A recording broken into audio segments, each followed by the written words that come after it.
Please have a seat. Buenos dias. I am Professor Naranjo, PhD. Welcome to Lunar Physics 101. I was originally born on Earth, but now I live on the Moon thanks to my huge and bulging brain.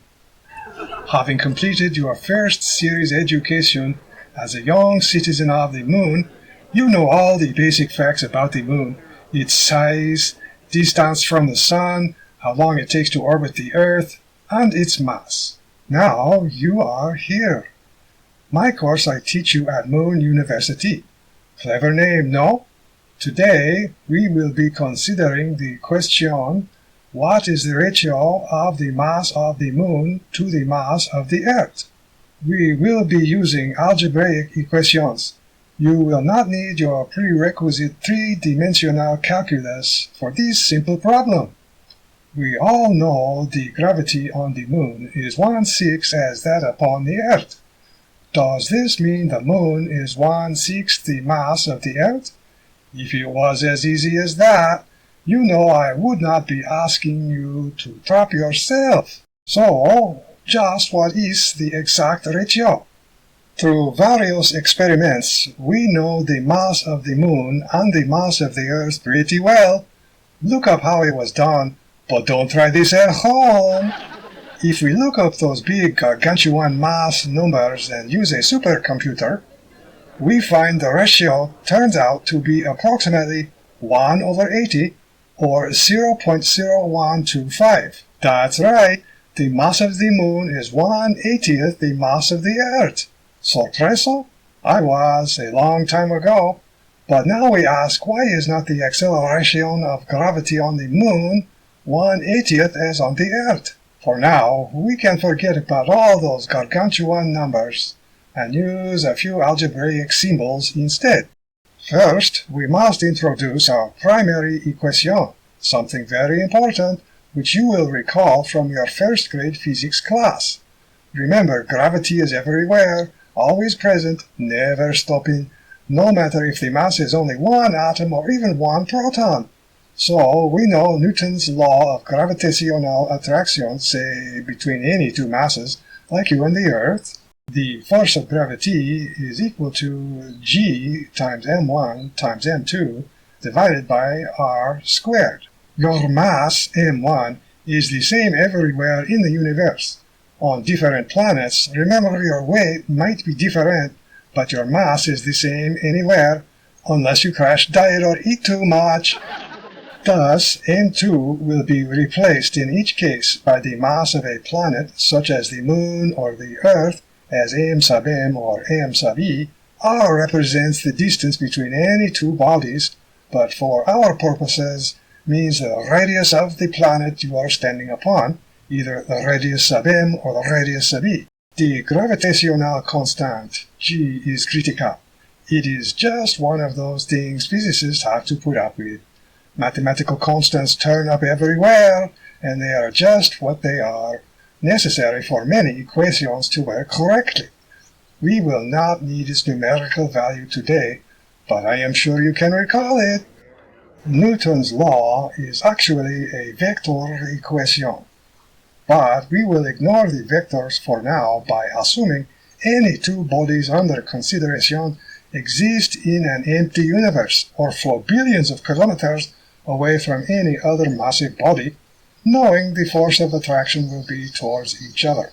This is a practical way to deal with Einstein's general theory of relativity, which describes the curvature of spacetime, as you mastered in first grade. We also know the force of gravitational attraction acts upon any mass to give the acceleration of gravity. On the Earth, this value is 9.8 meters per secundo, and it is 1/6 that value on the Moon, giving us our second equation. On the Moon and on the Earth, the ratio of the acceleration of gravity is equal to the ratio of the force of gravity, which are both equal to 1/6. Because I am a physicist, not an engineer, damn it, Jim.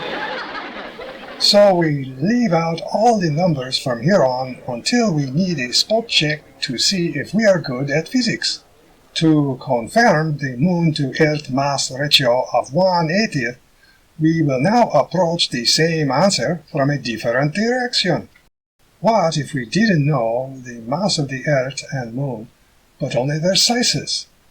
These numbers have been known far longer than the masses of these huge gargantuan objects which are hurtling through space.